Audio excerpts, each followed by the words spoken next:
बोलकर पुत्र वधू मारवा की थी रानी, तेज का पुंज थी वह जगत कल्याणी। आओ तुमको सुनाए एक कहानी, आओ तुमको सुनाए एक कहानी। एक दिन मल्हार राव ने चांदी गांव में डेरा डाल दिया। एक दिन मल्हार राव ने चांदी गांव में डेरा डाल दिया। उनकी महारानी ने वहां कुमकुम हल्दी का भंडारा किया। उस कुमकुम हल्दी की पकड़ लेकर नन्ही बालिका वहां आई। उसके चरणों के शुभ लक्षण देखकर होलकर की बुद्धि चकराई। कौन पिता इसके पुजारी जी, कौन पिता इसके पुजारी जी? यह सुलक्षणा हमारी पुत्र वधू बने, पुत्र खांडे राव की संगनी, यह हमारे मालवा की महारानी बने।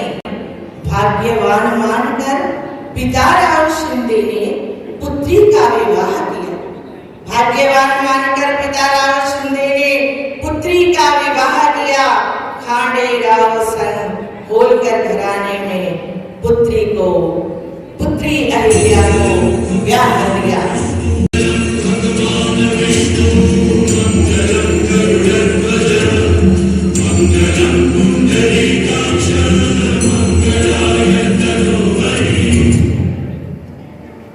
मगर अधिक दिन खुशियां विधि को रास न आए, मगर अधिक दिन खुशियां विधि को रास न आई, रास न आई।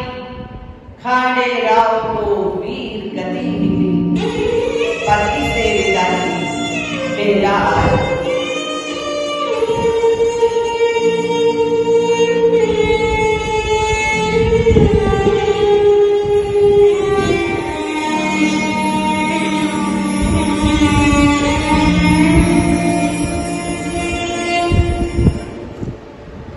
सती धर्म निभाने की उसने थी ठानी, सती धर्म निभाने की उसने थी ठानी, सती धर्म निभाने की उसने थी ठानी। आओ तुमको सुनाए एक कहानी, आओ तुमको सुनाए एक कहानी।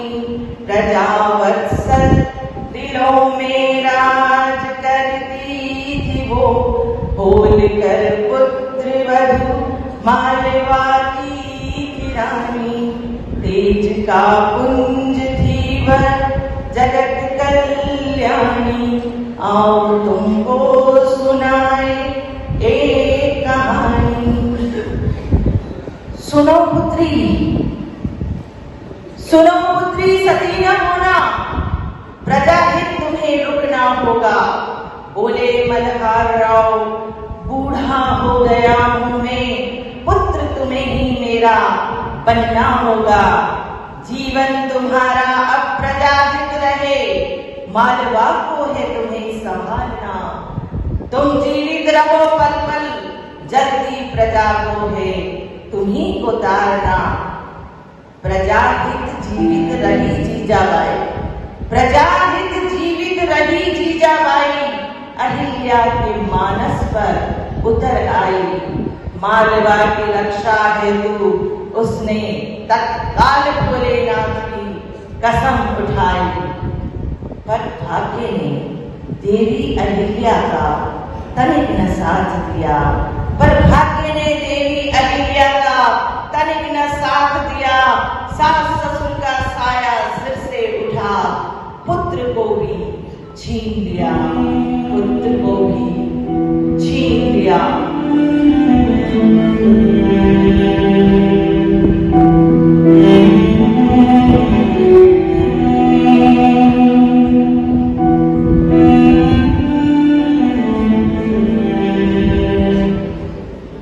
देवी के कंधों पर राज्य की जिम्मेदारी बड़ी आन पड़ी थी। देवी के कंधों पर राज्य की जिम्मेदारी बड़ी आन पड़ी थी।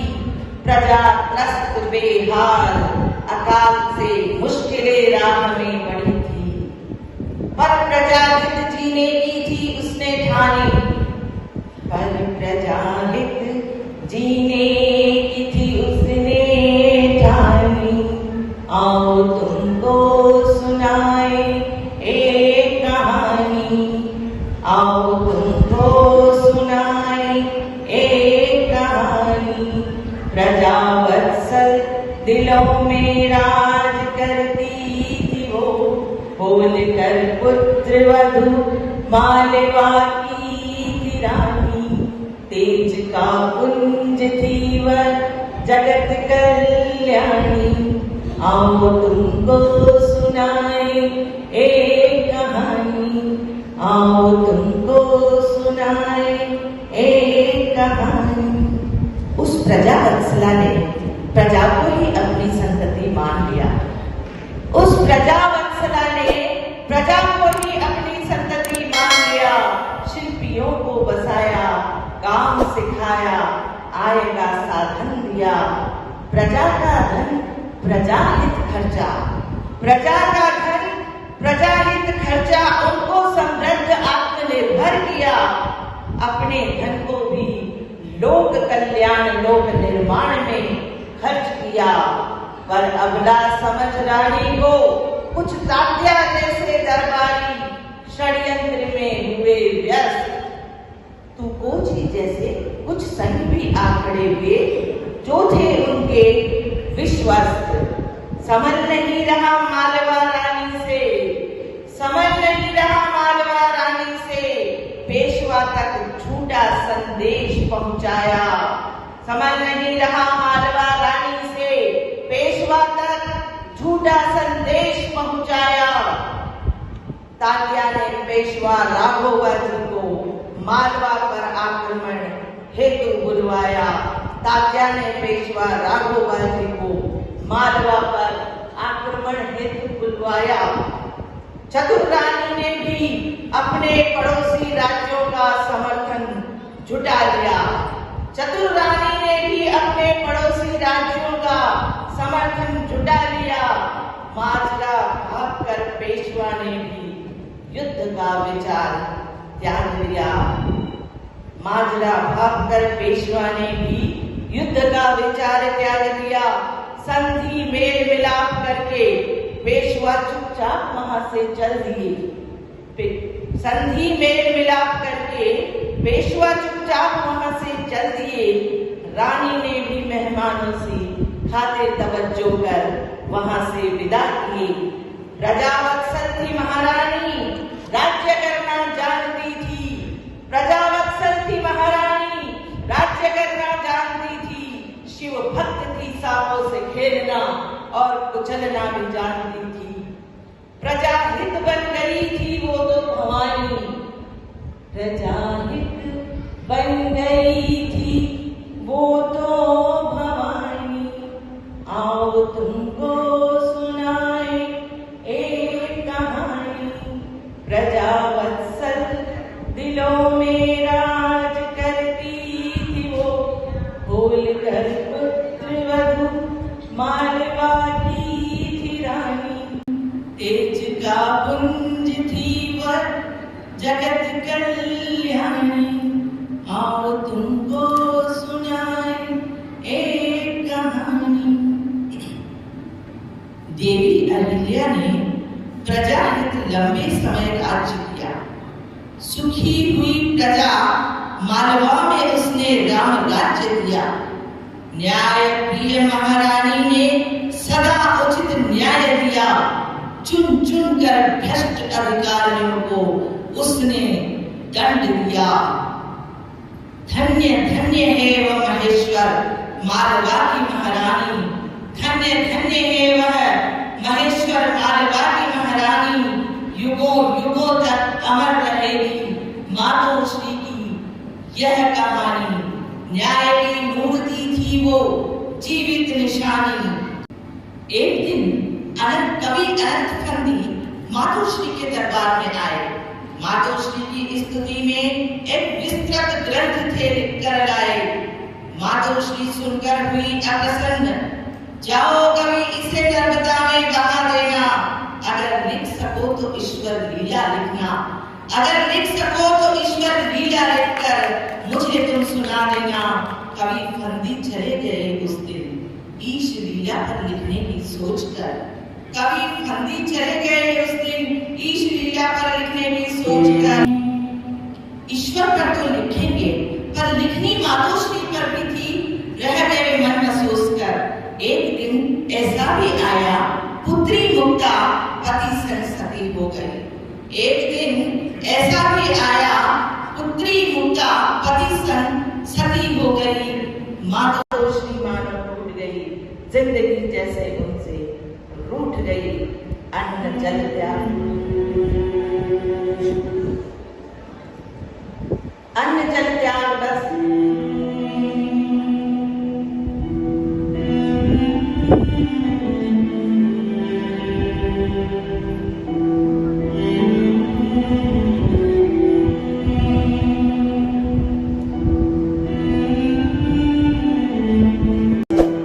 मुक्ता मुक्ता पुकारती, दुख ने मानो उनको तोड़ दिया। नियति ने अब उनका जीवन रथ स्वर्ग की तरफ का मोड़ दिया। अलविदा कहने का था ये संकेत निशानी, अलविदा कहने का था ये संकेत निशानी। आओ तुमको सुनाए एक कहानी। प्रजावत्सल दिलों में राज करती थी वो, बोलकर पुत्र वधू मालवा की थी रानी। तेज का पुंज थी वह जगत कल्याणी, आओ तुमको सुनाए एक कहानी। उस अंतिम बेला में कवि अनंत फंदी फिर वहां पर आया। उसने मातोश्री को ईश लीला का वर्णन कह सुनाया, पर उस जन्म में वह मातोश्री की कीर्ति गाथा न सुना पाया। चैन नहीं मगर उसकी आत्मा को उसने न जाने किस किस्से इसे लिखवाया। सनातन का जिसने परचम लहराया,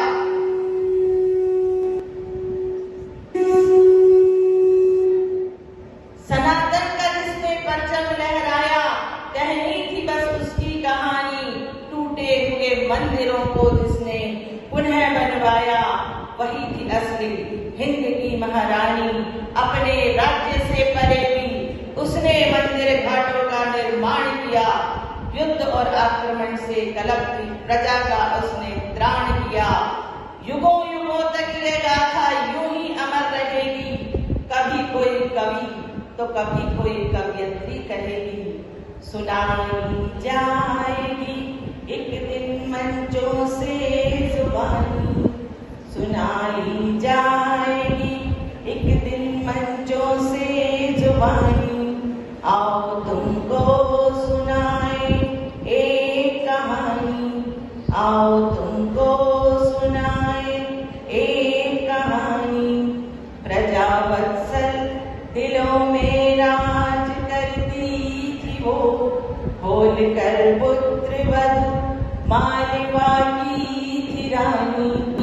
तेज का पुंज थी वह जगत कल्याणी, आओ तुमको सुनाए एक कहानी, आओ तुमको सुनाए एक कहानी, आओ तुमको